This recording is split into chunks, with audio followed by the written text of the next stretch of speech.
Hello my dear student, स्वागत है आप सभी का एक बार फिर से आपके प्यारे रोहित सर की क्लास में। स्वागत करता हूं दोस्तों मैं आपका एडुग्रोन पे। आज हम बायोडाइवर्सिटी पढ़ने जा रहे हैं। नया साल आने वाला है दोस्तों, तो फटाफट से अपन क्लास 11th को खत्म करके क्लास 12th में बढ़ेंगे। अपने एग्जाम भी आने वाले हैं। टर्म 1 का सिलेबस क्लियर हो चुका था, टर्म 2 का भी क्लियर होने वाला है। दो चैप्टर आई थिंक बाकी रहे हैं, वो भी मैं एज सुन एज पॉसिबल में करवाता हूँ, एक्सेप्ट करवाता हूँ। आज हम चैप्टर नंबर 16 पढ़ेंगे, बायोडाइवर्सिटी एंड कंजर्वेशन।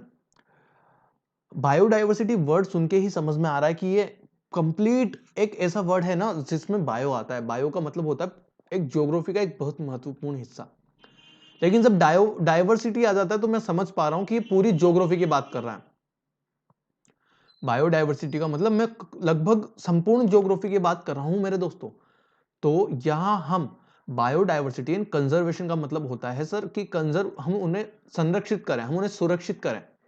कुछ स्पीसीज यहां पर प्रकृति में मतलब नेचर में कुछ स्पीसीज ऐसे होती है जो कि बहुत ज्यादा महत्वपूर्ण है हमारे लिए।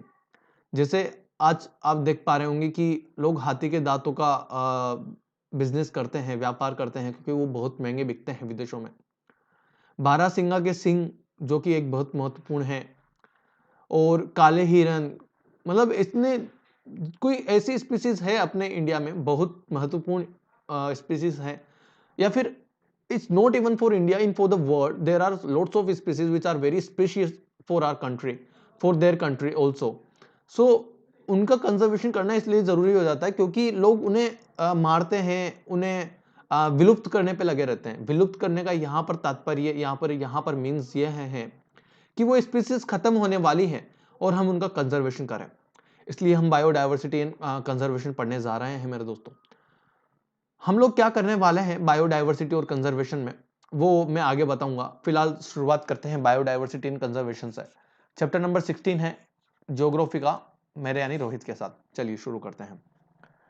टेक्निक्स वही हमेशा वाली बेसिक, फिर प्रो बनेंगे और फिर प्रीमियम क्वालिटी पे जाएंगे, आगे बढ़ेंगे। क्या क्या कंटेंट पढ़ने वाले हैं, जितनी भी इंपॉर्टेंट स्पीसीज हैं, स्पीसीज है, और वही पहले भी मैंने आप लोगों को फ्लोरा फुआना पढ़ा चुका है। फ्लोरा स्पेलिंग देख लेना एक बार, फ्लोना, ये सब मैं आपको पढ़ा चुका हूँ, ये फिर से मैं पढ़ाऊंगा। और फ्लोरा और फोना में कौन कौन सी ऐसी स्पीसीज है जो कि कैटेगरीज, जैसे कैटेगरीज आईयूसीएन है, आईयूसीएन है, international union of conservation of nature, ऐसा कुछ करके है। 19 मेरे को एग्जैक्ट याद नहीं, मे बी 1992 या 1982 में इसका एस्टेब्लिशन हुआ था।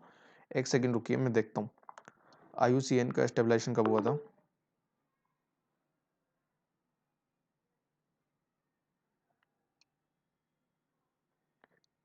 1948 में, 1914 में। वही international union of conservation of for conservation of nature. So यही इसका फुल फॉर्म है। 1948 में इसका एस्टेब्लिशन हुआ था, मेरे को उल्टा याद रह गया। 1948 में इसका एस्टेब्लिशन हुआ था। और कैटेगरीज बांट दी थी सर उस वक्त। कैटेगरीज ऐसे बांटी थी कि कुछ स्पीसीज ऐसी होती है जो कि प्रकृति में अधिक मात्रा में पाई जाती है, मतलब वो डेंजर्ड कैटेगरी में नहीं आती। बहुत सारी वल्नरेबल, बहुत सारी इंडेंजर्ड कैटेगरी, बहुत सारी क्रिटिकल कंडीशंस वाली ऐसी स्पीसीज होती है। जैसे आप जानते होंगे, आपने लोगों ने नाम सुना होगा चीता। इंग्लिश में से बोले तो चीता ही बोलते हैं। स्पेलिंग एक बार आप लोग फिर भी देख लेना। चीता के बारे में मैं बात करूंगा दोस्तों। तो चीता, जनरली आप टाइगर को चीता बोलते हैं, लेकिन टाइगर चीता नहीं होता है। टाइगर यानी बाघ होता है, और चीता यानी चीता होता है। चीता अपने संपूर्ण भारत में, in complete India, in whole India there are no any presence of cheetah. मतलब भारत में कोई चीता है ही नहीं, भारत में कोई चीता है नहीं। अभी गोल्डन टाइगर देखा गया था, गोल्डन टाइगर था, वो आसाम में देखा गया था। आप कोई करंट अफेयर्स पढ़ता हो कोई आप में से, तो उसको जरूर पता होगा, उसको जरूर पता होगा इसके बारे में। तो ये जो चीजें हैं कि हम कंजर्वेशन कैसे करेंगे, जैसे बहुत सारी आपने पढ़े होंगे कि वाइल्ड लाइफ सेंचुरीज है, और बहुत सारी यहाँ पर नेशनल पार्क्स है, बहुत सारे यहाँ पर टाइगर रिजर्व है। कि यहाँ पर आपको रिजर्व वर्ड से ये समझ में नहीं आ रहा है कि वहां पर स्पीसीज का हम ध्यान रखेंगे। समझ, अब सुना होगा आपने केवला देवी राष्ट्रीय उद्यान, भरतपुर राष्ट्रीय उद्यान, मतलब जो भरतपुर में सरिस्का है वहां पर, ये इंपॉर्टेंट है, ये राजस्थान के इंपॉर्टेंट है। वैसे ही मानस है, काजीरंगा है, इसके अलावा सुंदरवन डेल्टा, जो सुंदरवन वाइल्ड लाइफ सेंचुरी है, या फिर सुंदरवन टाइगर रिजर्व है, पन्ना है, पेंच है, मानस है, और इसके अलावा नामेरी है, Valmiki national park, there are lots of national park presence in India, how many are there, तो वो अभी मैं आपको पढ़ाने वाला हूं। ठीक है दोस्तों, तो ये कंटेंट हम पढ़ने वाले हैं, जितने भी कैटेगरीज हैं कैटेगरीज में बांटेंगे, आगे बढ़ेंगे। हुर्रे रोहित सर आ गए, आज क्या सीखा जाए। ओए मास्टर, कभी मजे भी ले लिया कर क्लास में, वही हमेशा वाली बातें हैं, क्लास में मजे जरूर लेंगे। एक बार ये अपना सिलेबस खत्म कर लूं, मैं सिलेबस खत्म कर लूं, और इंपॉर्टेंट जो चैप्टर है और जितने भी इंपॉर्टेंट टॉपिक्स होंगे उन सबकी मैं एक एमसीक्यू और मैराथन क्लास लेके आने वाला हूं। एक बार मैं सर से इसके बारे में परमिशन लूंगा और मैराथन क्लास में जल्दी से जल्दी आप लोगों के लिए लेके आऊंगा। आई होप वो सेटल कर देंगे। It's okay to struggle, it's not okay to give up. मतलब it's okay to struggle, it's not okay to give up. मतलब आप लोगों को गिव अप कभी नहीं करना है सर, स्ट्रगल करते रहना है, स्ट्रगल करते रहना है। ये फिर से वही सेम चीजें हैं, क्योंकि कुछ खास नहीं है। अपन इंट्रोडक्शन करेंगे, फिर उसके बाद प्रेजेंटेशन, फिर एनालाइज, और फिर कंक्लूजन निकालेंगे। चलिए आगे बढ़ते हैं। Introduction. The basic cause of such weathering variations and resultant biodiversity is an input out of solar energy and water। मतलब जो बेसिक कोज है, जो भी वेदर में वेरिएशन हो रहे हैं, जो भी वेदर में वेरिएशन हो रहे हैं, उनके जो बेसिक रीजन है और जो भी उसके रिजल्टेंट है, biodiversity is the input of solar energy and water. क्या यहाँ पर सोलर एनर्जी एक बहुत महत्वपूर्ण फैक्टर है? बिल्कुल है sir. So biodiversity is a system in constant evolution from a point of species as well as the point of an individual organism। मतलब ऐसा बोल सकता हूं कि किसी भी स्पीसीज का जो इवोल्यूशन हो रहा है, कांस्टेंट इवोल्यूशन, मतलब क्या, जैसे ये बोलूंगा पहले आदि मानव था, फिर वो इंसान धीरे धीरे धीरे धीरे, ऐसे बंदर था, इंसान बनता गया, क्या इवोल्यूशन हो रहा है? वैसे ही जितनी भी स्पीसीज का इवोल्यूशन होगा, a view point of species as well as from the point of view and individual organism का जितना भी इवोल्यूशन होगा, दैट कॉल्स बायोडाइवर्सिटी। मतलब जितना भी ये जो पूरा होल ओवर द सिस्टम होगा, that calls biodiversity. I hope आपको ये समझ में आ रहा होगा। ठीक है। So biodiversity is not found evenly on the earth. मतलब ये अर्थ पर ही नहीं, सब जगह पाई जाती है बायोडाइवर्सिटी। अवर शेड्यूल और अवर सक्सेस के बारे में बात करूंगा, मंडे से लेके संडे तक का शेड्यूल बनाएंगे। 6 दिन के लिए यहाँ पर लिखा हुआ है, Sunday, Monday, Tuesday, Wednesday, Thursday, Friday, Saturday, Sunday. यहाँ पर 3 और 3 6 7 दिन है। 7 21 7 चौक 28 दिन, फरवरी का 28 महीने का है। इसके बाद 3 दिन आप खुद के जोड़ेंगे। यहां से आप शुरुआत करेंगे day by day, day by day आप क्लियर करेंगे इस चीजों को, आप क्लियर करते जाएंगे और आप सक्सेस मिलती जाएगी। आप यकीन नहीं करेंगे, मैं यूपीएससी की प्रिपरेशन कर रहा हूं और कभी मेरा मन करता है मूवी देखने का दोस्तों, कभी मैंने मूवी देखा तो मैं मूवी देख लेता हूं, लेकिन कभी कभी मेरे को ऐसा मन करता है कि मैं खाना खाते हुए कोई किसी भी सर का वीडियो चला लिया। तो मैंने सपोज करो कोई स्पेशल सर है, कोई मेरे फेवरेट सर है, उनका कोई मैंने वीडियो चला लिया एक टॉपिक का, एक पर्टिकुलर टॉपिक का, फास्ट एंड फॉरवर्ड करता हूं, 1.5 की स्पीड करता हूं और उनको देखना शुरू करता हूं। वो वीडियो चलते जाते हैं, जितना कान में सुनाई दे रहा है, मैं कोई कंसंट्रेशन होके नहीं देख रहा हूं, मैं बस जितना कान में सुनाई दे रहा है उतना सुन रहा हूं। आप कभी भी खाना खाते वक्त कोई मूवी देखोगे ना, आपको कभी याद नहीं रहेगा, क्योंकि आपका ध्यान खाने में होता है, कभी भी मूवी में नहीं होता है। वो बस इस वजह से सर, क्योंकि आपका माइंड जो है वो फोकस करे खाने पे और वहां दोनों जगह। ठीक है। तो यहां पर मैं बात करूंगा, इसी वजह से क्या होता है ना कि जब मैं खाना खाता हूं तो मैं कोई भी वीडियोस चला लेता हूं किसी भी टीचर के। उससे क्या होता है कि जैसे आपको कोई भी मेरा पुराना वीडियो उठा के देख लो, फास्ट फॉरवर्ड स्पीड में चला लो, उससे क्या होगा ना मेरे दोस्तों, यहां पर उससे क्या होगा फिर से समझने की कोशिश करेंगे कि आपका ध्यान वर्ड्स पर रहेगा, सिर्फ वर्ड्स पे, कभी भी मेरे ऊपर नहीं जाएगा। मैं अभी रिसेंटली एक सर की क्लास ले रहा था और मैं जब कल पेपर दिया, कल इवनिंग में,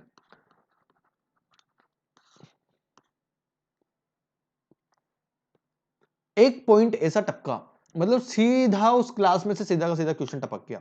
मैंने सुन लिया था, सिर्फ सुनने में आया था और वो का वही लिख दिया। ठीक है। तो इस तरीके से हमको करना है। बायोडाइवर्सिटी इटसेल्फ है combination of two words, bio plus diversity. Bio मतलब होता है लाइफ और डाइवर्सिटी का मतलब होता है वेराइटी। लाइफ में जितनी भी variety that calls biodiversity. Is it clear? मतलब बायो प्लस डाइवर्सिटी, डाइवर्सिटी मतलब हो गया वेरिएशन, वेराइटी। और so basically in simple terms biodiversity is the number and variety of organisms found within a specific geographical region। मतलब कोई स्पेसिफिकल geographical region ले लो, जैसे मान लो आप अरावली ले लो, अरावली माउंटेन ले लो। ये बात समझ में आ रही है? यदि आप अरावली ले लोगे तो अरावली एक स्पेसिफिक जियोग्राफिकल रीजन हो गया। तो क्या ऐसा कह सकता हूं कि in simple terms biodiversity is the number and variety of organisms. मतलब बायोडाइवर्सिटी मतलब क्या होता है, हिंदी मतलब समझने की कोशिश करना है यहाँ पे। बायोडाइवर्सिटी का मतलब होता है, बायोडाइवर्सिटी का मतलब होता है, यहां पर देखेंगे, बायोडाइवर्सिटी का मतलब होता है सर जैव विविधता। मतलब जीवों में जैव विविधता, मतलब जितने भी जो प्लांट्स है, जितने भी किंगडम्स, जितने भी प्लांट किंगडम्स है, जितने भी एनिमल किंगडम्स है, तो उन सब में अलग अलग जो स्पीसीज है।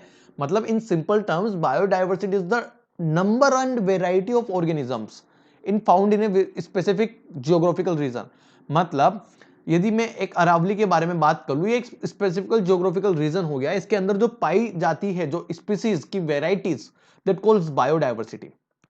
Biodiversity it refers to the variety of plant, बिल्कुल प्लांट के बारे में भी हो सकता है, एनिमल के बारे में भी हो सकता है, और micro organisms.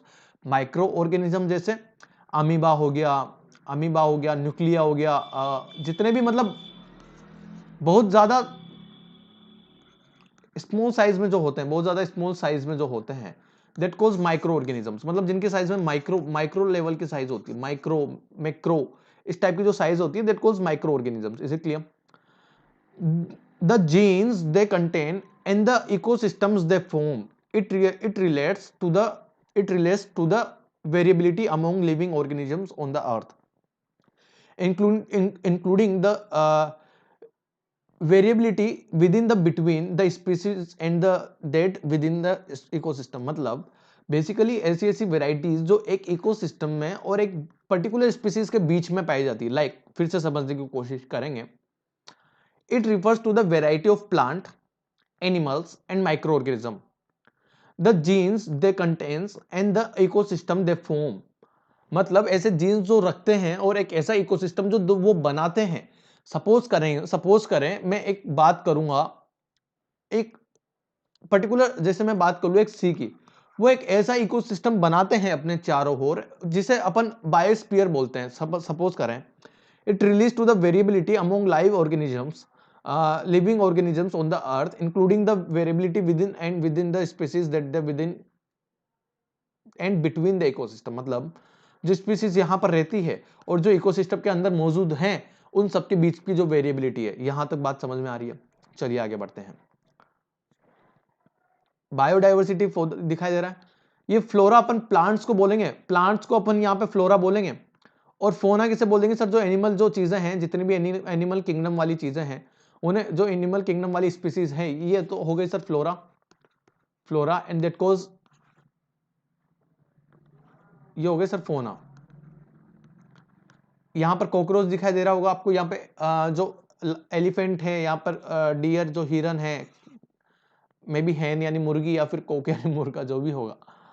Biodiversity can be discuss at the three levels. किस तीन लेवल पर sir? Genetic biodiversity, genetic biodiversity, species diversity and ecosystem diversity. तीन टाइप से हम डिस्कस कर सकते हैं सर बायोडाइवर्सिटी को। पहली चीज मैं आपको एक बात बता दूं दोस्तों, हम लोग जब बायोडाइवर्सिटी पढ़ेंगे तो अपने आप में इतने सारे एनिमल्स हैं, इतनी सारी स्पीसीज हैं कि एक साथ उनका स्टडी नहीं किया जा सकता।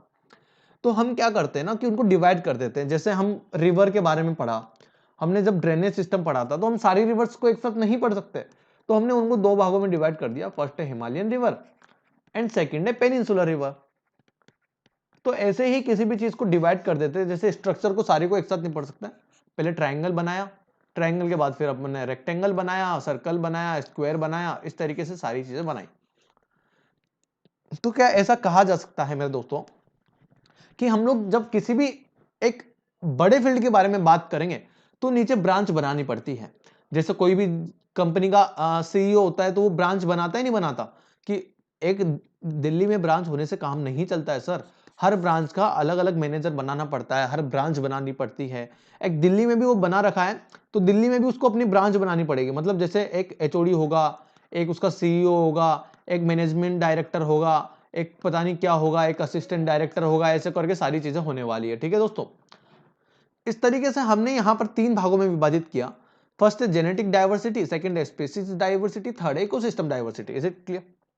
नाउ जेनेटिक डाइवर्सिटीज के बारे में बात करूंगा, इसका पहले फोटो देख लेते हैं एक बार। Diversity found in native chickens, मतलब जब जेनेटिक डाइवर्सिटी के बारे में बात करूंगा जरा देखिए आप। Genetic diversity in the bambara groundnut, मतलब जो नट्स होते हैं ना, नट्स जिनका नाम है, का नाम है बम्बारा, बम्बारा ग्राउंड नट्स में भी जेनेटिक डाइवर्सिटी होती है। क्या हैन में जेनेटिक डाइवर्सिटी होती है? बिल्कुल होती है सर। क्या ह्यूमंस में होती है? बिल्कुल होती है सर। ये देखो जरा डीएनए आरएनए वाला स्ट्रक्चर है। तो क्या ह्यूमन में डाइवर्सिटी होती है?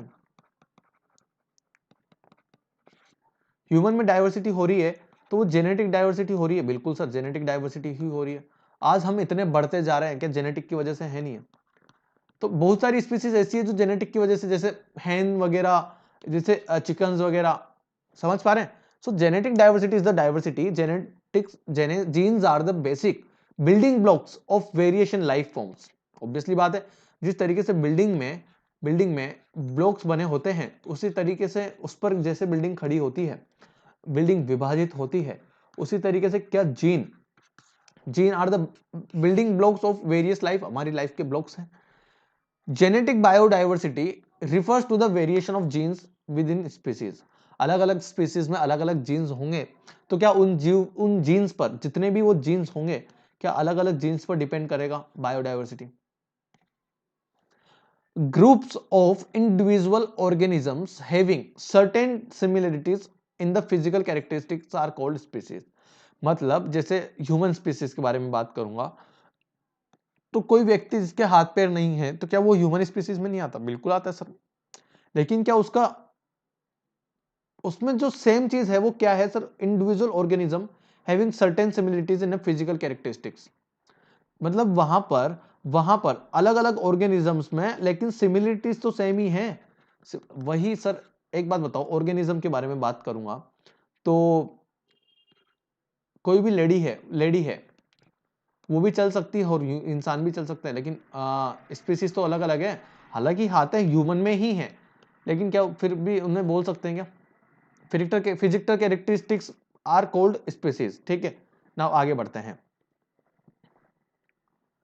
Human beings genetically belong to the homo sapiens. अपन जानते हैं कि होमोसेपियंस अपने पूर्वज रहे होंगे, या मनुष्य का मनुष्य होमोसेपियंस सेपियंस मैं बोलूंगा the chemical name of chemical name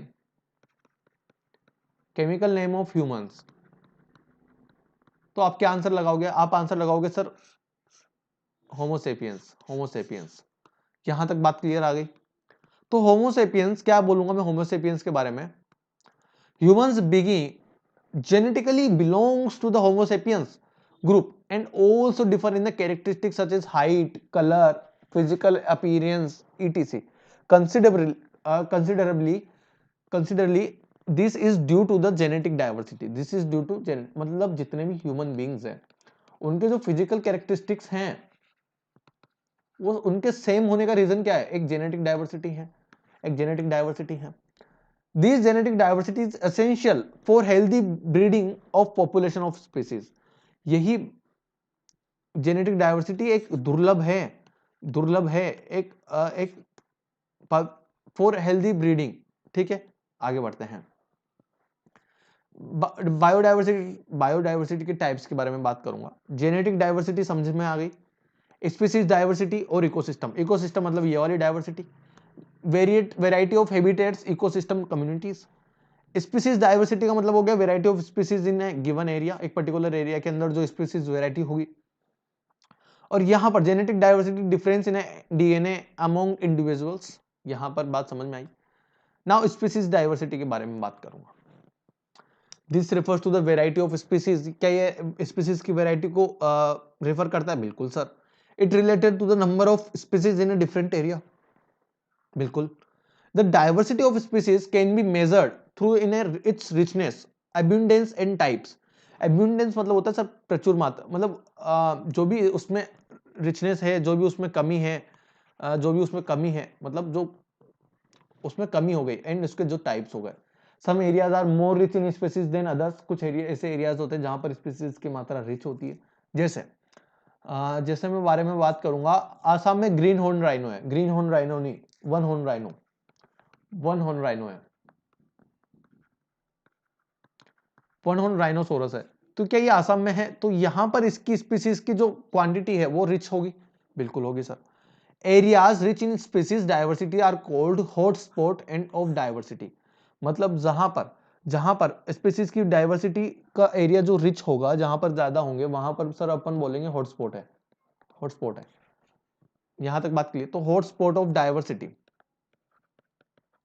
मतलब आप लोगों को कोई चार ऑप्शन दे दे तो ऐसे बोले what is the hotspot of one horn rhino, तो क्या आप आसाम लगा दोगे? और या फिर आप सुंदरबन डेल्टा लगा दोगे पश्चिम बंगाल के? ठीक है, चलिए आगे बढ़ते हैं। Oh this is a great idea sir, question बनाने का।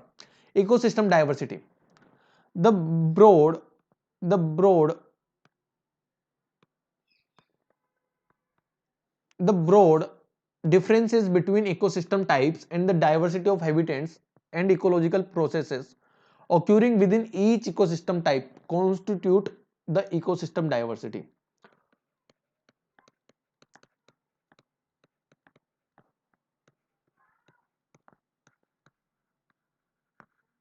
Constitute the ecosystem diversity. आगे बढ़ो। The boundaries of community and ecosystems are not very rigidly defined, मतलब कोई भी जो कम्युनिटी है उनकी बाउंड्री कोई निश्चित नहीं की गई है। Thus the demarcation of ecosystem boundaries is difficult and complex, इसी वजह से सर इनकी जो बाउंड्रीज है वो डिफिकल्ट है और कॉम्प्लेक्स है सर, एंड कॉम्प्लेक्स। चलिए आगे बढ़ते हैं, एक बार फिर से रिवाइज करेंगे चैप्टर को, फिर अपन आगे बढ़ेंगे, ठीक है। Importance of biodiversity. Biodiversity has contributed of many ways in the development of human culture, and in turn human communities have played a major role in a shaping of diversity of nature of the genetic species and ecological level. मैं ऐसा कहना चाहता हूँ कि human geography में एक बात बताओ, जब ह्यूमन जैसे एक बात बताओ, कोई स्पीसीज ऐसी है कि जो फूड साइकिल जो है, फूड साइकिल है उसको वो स्पीसीज कवर कर रही है। जैसे आज बाज नहीं होंगे या हॉक्स नहीं होंगे तो क्या प्रॉब्लम आ जाएगी इकोसिस्टम में? बिल्कुल सर। तो हमको इनका कंजर्वेशन करना जरूरी होता है सर, इस वजह से बहुत ज्यादा इंपॉर्टेंट है। और ये किस पर डिपेंड करता है? हम पर, कि हम इनका शिकार ना करें, हम इनकी देखभाल करें। समझ पा रहे हो? So biodiversity plays the following role, ecological, economic role भी खेलता है। जो जंगल वगैरह कहां से आएंगे? एक बात बताइए, यदि मधुमक्खियां ही नहीं होंगी तो शहद कहां से बनेगा? आज जो इतना शहद बन रहा है वो किसकी वजह से बन रहा है सर? मधुमक्खियों की वजह से। ठीक है, जो फार्म होते हैं, आज इतने एग्स बन रहे हैं वो किसके? पोल्ट्री फार्म्स की वजह से। समझ पा रहे हो? सो इकोनॉमिक भी हेल्प करता है, इकोलॉजिकल तो करता ही है, और साइंटिफिक रीजन से भी सोल्व करता है, मतलब जो अपन इसकी स्टडी वगैरह कर पाए। ठीक है, चलिए आगे बढ़ते हैं। What does diversity provides us with, हमें डाइवर्सिटी क्या क्या प्रोवाइड करवाती है जरा देखेंगे। फूड प्रोवाइड करवाती है, इकोनॉमिक्स प्रोवाइड करवाती है, टेक्नोलॉजी, सर्वाइवल, डाइवर्सिटी से सर्वाइवल हो जाते हैं अपन सर। बिल्डिंग मटेरियल जैसे लकड़ी वगैरह, क्लोथ्स, कपड़े, कपड़े कैसे सर? कपड़े किसके बनते हैं सर? रुई के। मेडिकेशन, धागा जिससे बनता है sir. Sustainable development, away foot of poverty, fuel provide करवाता है डाइवर्सिटी, कल्चर प्रोवाइड करवाता है। इकोलॉजिकल रोल ऑफ डाइवर्सिटी जरा यहां पर देखेंगे अब।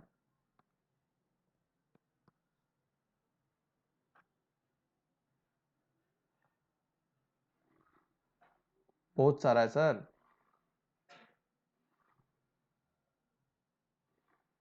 बहुत सारा है।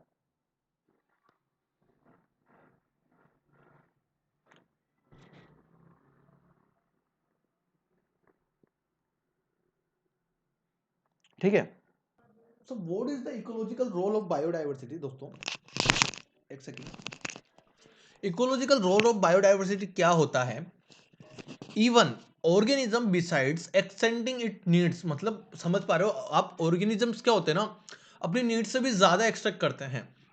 Also contribute something to useful to other organism, मतलब जैसे कोई भी स्पीसीज होती है वो अपनी नीड्स तो पूरी करती ही है, उसके अलावा कुछ कुछ ऐसी चीजें भी करती है जो दूसरे ऑर्गेनिजम्स के भी काम आते हैं।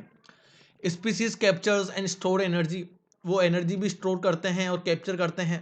Produce to decompose organic material, help to cycle water and nutrients throughout the ecosystem. Basically बहुत सारे जो प्रोड्यूस करते हैं, डिकम्पोज करते हैं ऑर्गेनिक मैटर, जैसे कोई खाद हो गई, जैसे गाय गोबर करती है, तो उसमें इतना ज़्यादा मात्रा में ऑर्गेनिक कंपाउंड्स होते हैं कि उसको यूज किया जाता है एज ए, आप सोचो ना यार, जो गाय का गोबर होता है वो जलाने के काम आता है।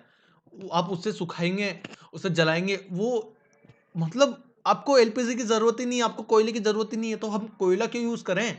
जब हमारे पास डिकम्पोज करने के लिए ऑर्गेनिक मटेरियल है तो हम कोयला क्यों यूज कर रहे हैं? Help to cycle water and nutrients throughout the ecosystem. Fix atmosphere gases को फिक्स करता है, रेगुलेट क्लाइमेट को रेगुलेट करते हैं। These functions are important for the ecosystems and human survivals.